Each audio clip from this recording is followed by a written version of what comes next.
Didn't they lie about flying planes over Guatemala and restore the United Fruit Company? Did they train death squads in Central America? Did they pull off coups in Latin America? How about Africa? How about Asia and the Mideast?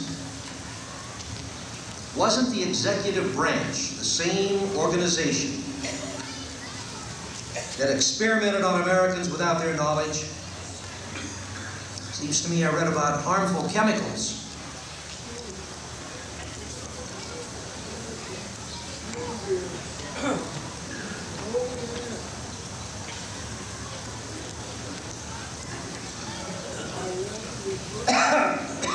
Remnants of Tom Likas coming in from Los Angeles with that smog.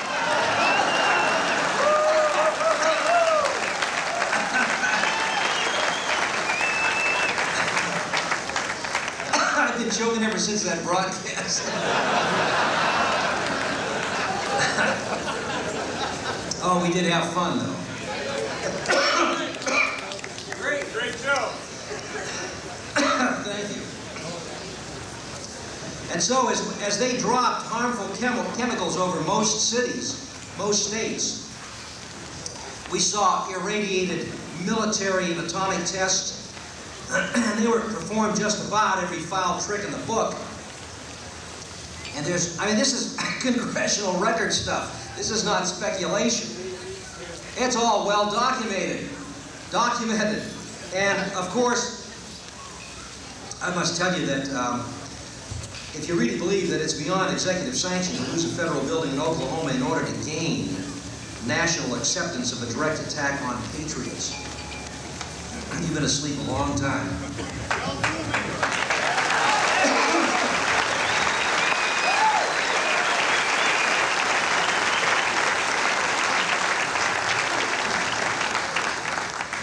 Now, of course, Clinton has no direct connection. Now listen, Clinton has no direct connection, not a direct connection here. CIA does all the wet work through contract mechanics. I see the Navy SEALs shaking their head, yes.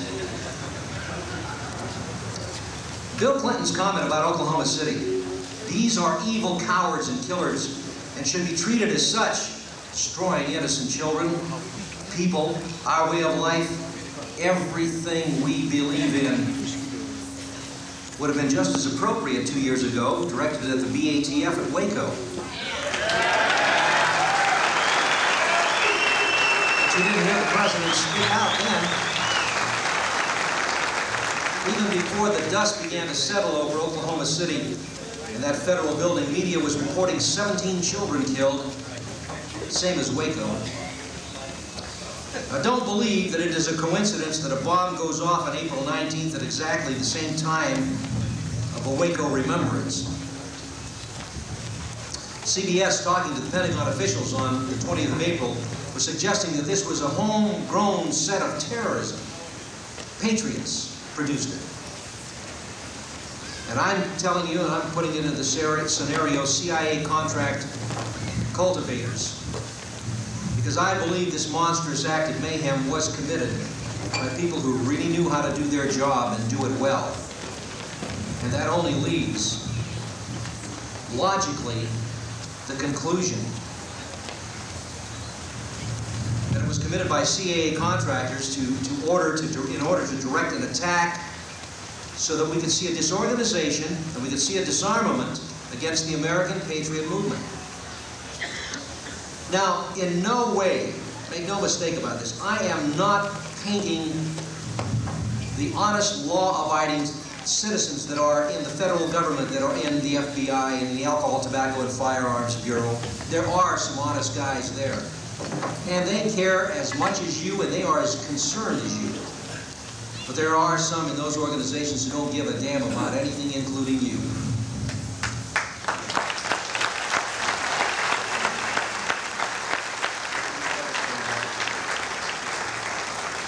Timothy McVeigh was born while you and I were discussing the fighting that was going on in Southeast Asia. Bo Gritz was was speaking about how he's not very familiar with the young man, but he is familiar with his background.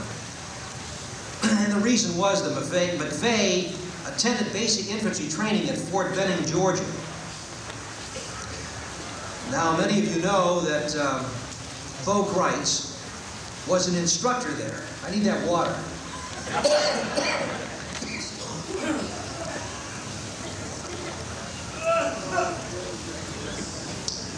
And Greitz, as an instructor there in the weapons department of the U.S. Army Infantry School, was in an infantry platoon as the leader and company commander. It was Company A, 1st 87th Infantry, 2nd Infantry Division.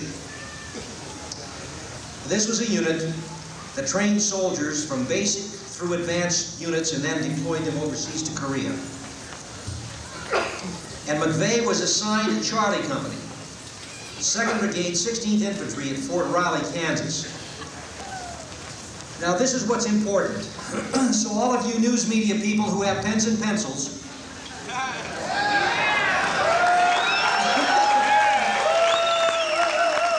want you to write this down. I want you to burn this in your memory. Nowhere in McVeigh's military schooling was he taught target analysis. That's estimate of amounts and types of explosives for various destruction results. Or expedient bomb making. You see, Tim McVeigh, like Lee Harvey Oswald, was just an average grunt soldier. Now, ABC 2020 aired one phrase out of an interview with Bo Greitz, where Greitz was talking about the Oklahoma City blast as a blatant and inexcusable act of terrorism. But they didn't air anything else, and the point that Bo Greitz was making was simply this. The Oklahoma City bomb was basic in its chemistry, in other words, fertilizer and diesel fuel. It displayed extremely sophisticated methodology in timing the mixture and in preserving components to retain maximum destructive force. Are you listening? Calculating precisely the amount of mixture needed to obtain absolute destruction. Positioning the vehicle in exactly the right spot. And directing the blast wave. Now, the blast wave is something that is interesting. And I'm not sure that even Bo has it right here.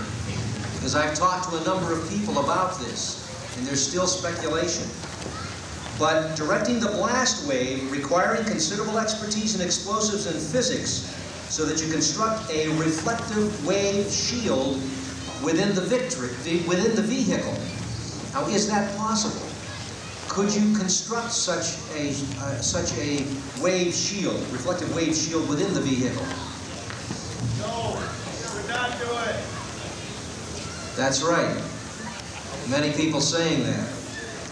Now these are all trademarks, remember. How it was done are all trademarks of journeyman CIA contract blaster, not a Fort Riley soldier. And you have to remember and keep in mind and don't lose sight of this fact. Lee Harvey Oswald was a poor Marine marksman. He barely qualified with his rifle.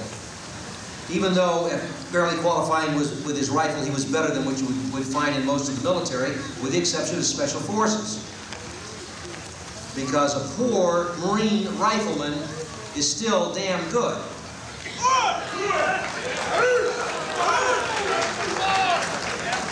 Yet world-renowned experts haven't been able to duplicate that feat that he is supposed to have pulled off in the murder of JFK.